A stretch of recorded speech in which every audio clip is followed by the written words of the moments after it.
नमस्कार मित्रांनो, तुमचं स्वागत आहे आपल्या चॅनलवर सुमित कुमार एज्युकेशन प्लॅटफॉर्मवर. तर मित्रांनो, आज आपण पाहणार आहोत इयत्ता 10वी विषय हिंदी धडा दुसरा लक्ष्मी. तर मित्रांनो, ह्याचे लेखक आहेत गुरुबचन सिंह. तर मित्रांनो, आपण आता या धड्याला सुरुवात करूया.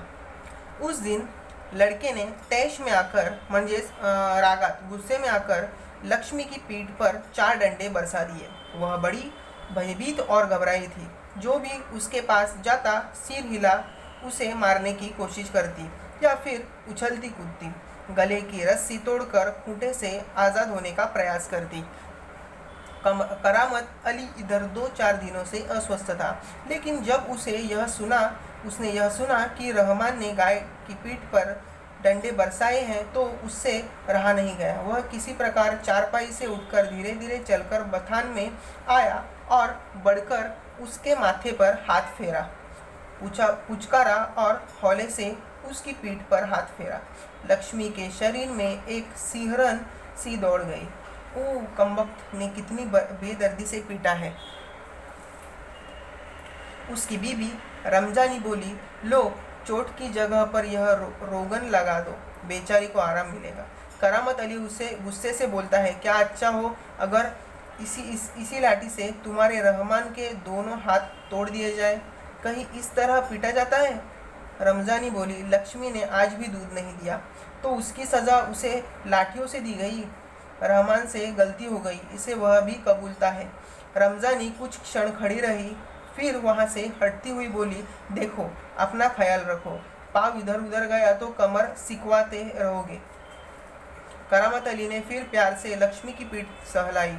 मुँह ही मुँह में बड़बड़ाया, माफ़ कर लक्ष्मी, रहमान बड़ा मूर्ख है. उम्र के साथ तू भी बूढ़ा गई है. डेयरी फार्म के डॉक्टर ने तो पिछली बार ही कहा था यह तेरा आखिरी बरस है. लक्ष्मी शांत खड़ी अपने जख्मों पर तेल लगवाती रही.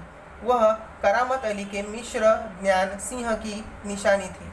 ज्ञान सिंह और करामत अली एक दूसरे के पड़ोसी तो थे ही, वे कारखानों में भी एक ही विभाग में काम करते थे. प्राय एक साथ ड्यूटी पर जाते और एक साथ ही घर लौटते थे. ज्ञान सिंह को मवेशी पालने का बहुत शौक था. मवेशी पालना मतलब दोस्तों जानवरों को पालना ऐसा बोल सकते हैं. प्राय उसके घर के दरवाजे पर भैंस या गाय बंधी रहती. 3 साल पहले ही उसने एक जर्सी गाय खरीदी थी. उसका नाम उसने लक्ष्मी रखा था. अधेड़ उम्र की लक्ष्मी इतना दूध देती थी कि उसके घर की ज़रूरत पूरी हो जाने के बाद भी बाकी दूध गली के कुछ घरों में चला जाता था. दूध बेचना ज्ञान सिंह का धंधा नहीं था. केवल गाय को चारा और दर्रा आदि देने के लिए कुछ पैसे जुटा लेता था. नौकरी से अवकाश के बाद ज्ञान सिंह को कंपनी का वह मकान खाली करना था. समस्या थी कि लक्ष्मी को किसी भी हालत में बेच नहीं सकता था. उसे अपने साथ ले जाना भी संभव नहीं था. जब अवकाश में 10-15 दिन ही रह गए तो करामत अली से कहा, मियाँ, अगर लक्ष्मी को तुम्हें सौंप दूँ तो क्या तुम उसे स्वीकार करोगे. मियाँ करामत अली ने कहा था, नेकी और पूछ भला इससे बड़ी खुशखबरी मेरे लिए और क्या हो सकती है.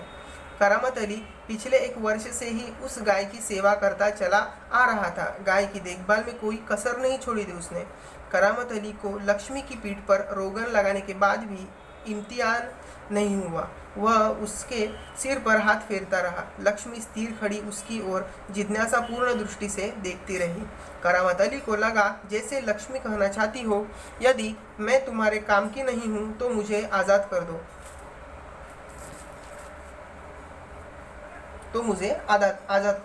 मैं यह घर छोड़कर कहीं चली जाऊंगी. करामत अली ड्यूटी पर जाने की तैयारी में था.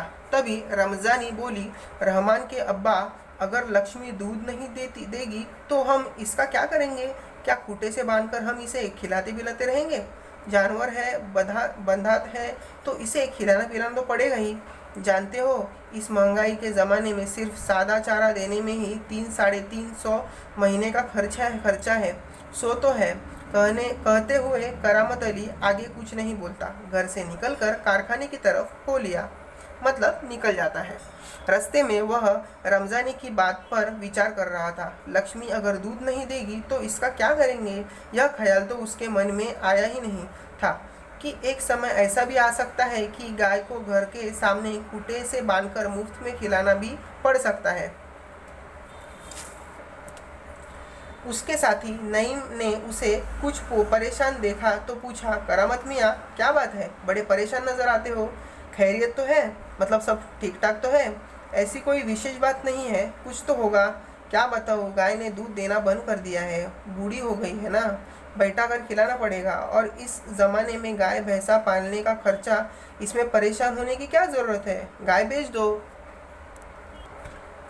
करामत अली ने हौका मारते हुए कहा, हाँ, परेशानी से छुटकारा पाया जा सकता है, बहुत आसान तरीका है, लक्ष्मी को बेच दिया जाए। वह नईम के पास से हटकर अपने काम में जुड़ गया।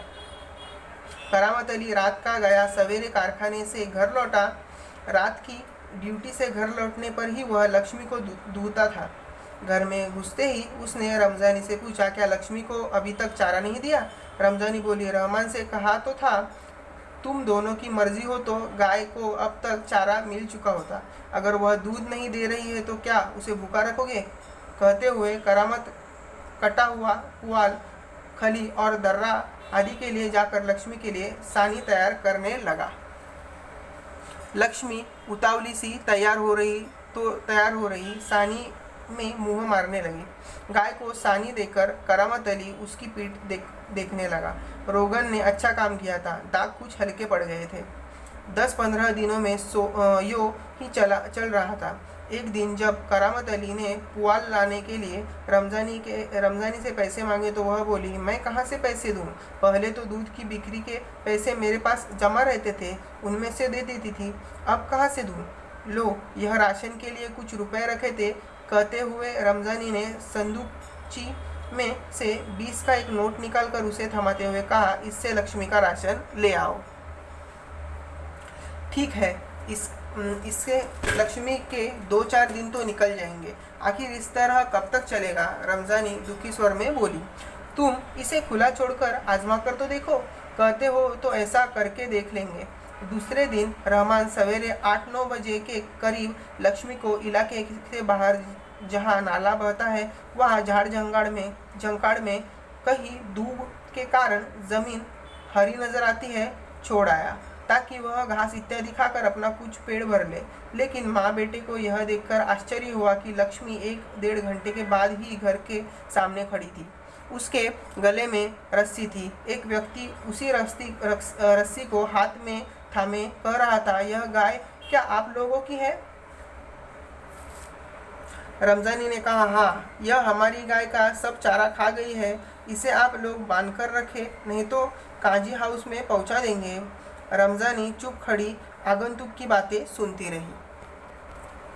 दोपहर बाद जब करामत अली ड्यूटी से लौटा और नहा धोकर कुछ नाश्ते के लिए बैठा तो रमजानी उससे बोली, मेरी मानो तो इसे बेच दो। फिर बेचने की बात करती हो, कौन खरीदेगा इस बुढ़िया को? रहमान कुछ कह तो रहा था, उसे कुछ लोग खरीद लेंगे, उसने किसी से कहा भी है, शाम को वह तुमसे मिलने भी आएंगे। करामत अली सुनकर खामोश रह गया। उसे लग रहा था सब कुछ उसकी इच्छा के विरुद्ध जा रहा है, शायद जिस पर उसका कोई वश नहीं था। करामत अली यह अनुभव करते हुए कि लक्ष्मी की चिंता अब किसी को नहीं है, खामोश रहा। उठा और घर में जो सूखा चारा पड़ा था उसके सामने डाल दिया। लक्ष्मी ने चारे को सूंघा और फिर उसकी तरफ निराशापूर्ण आंखों से देखने लगी, जैसे कहना चाहती हो, मालिक यह क्या, आज क्या मेरे फांकने को यह सूखा चारा ही है, दर्रा खली कुछ नहीं।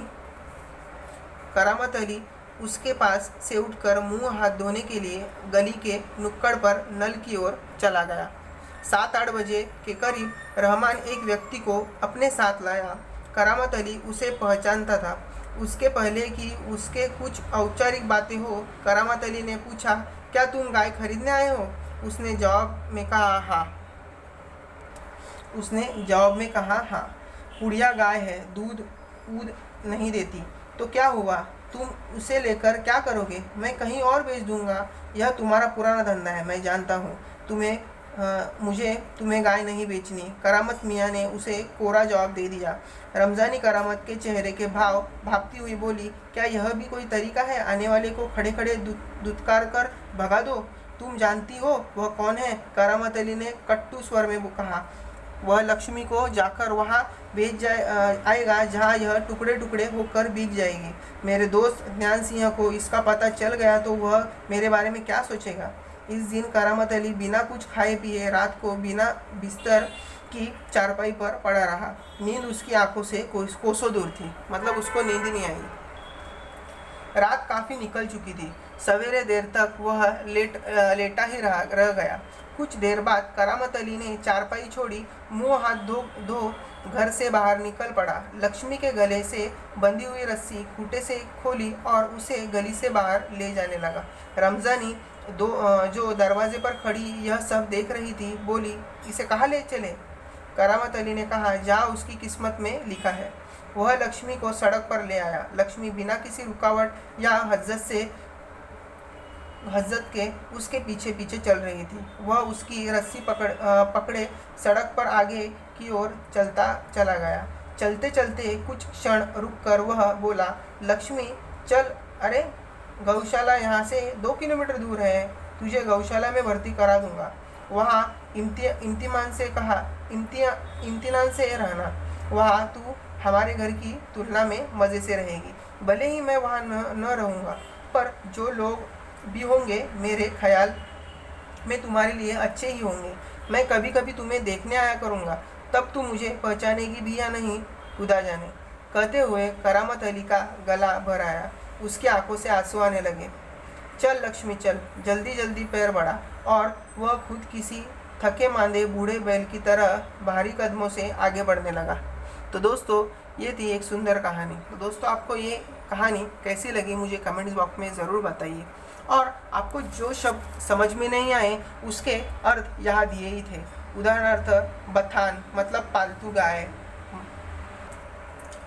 मवेशी मतलब कृषि कार्य में उपयुक्त तथा दुधारू पशु, दर्रा मतलब अनाज के अंश, हौका मतलब दीर्घ निश्वास, पुआल मतलब धान के सूखे टंडल, और खली त्रिशंस मतलब तेल निकल जाने के बाद तिलहन का बचा हुआ हिस्सा, काजी हाउस मतलब सरकारी मवेश खाना, और मुहावरे, मुँह मारना मतलब जल्दी जल्दी खाना, गला भराना मतलब भावनिक होना, गला भराना, कोरा जवाब देना मतलब साफ मना करना, और तेज में आना मतलब आवेश में आना। तो दोस्तों, ये थे इसके अर्थ। आपको ये पाठ कैसे लगा मुझे कमेंट्स में ज़रूर बताइए। हम दोस्तों आगे इसका स्वाध्याय भी देखने वाले हैं। तो दोस्तों, अपने चैनल पर नए हो तो आप चैनल को सब्सक्राइब कीजिए और लाइक और शेयर करना मत भूलिए। और मिलते हैं दोस्तों नेक्स्ट वीडियो में इस पाठ का स्वाध्याय लेके। तब तक दोस्तों, बाय बाय।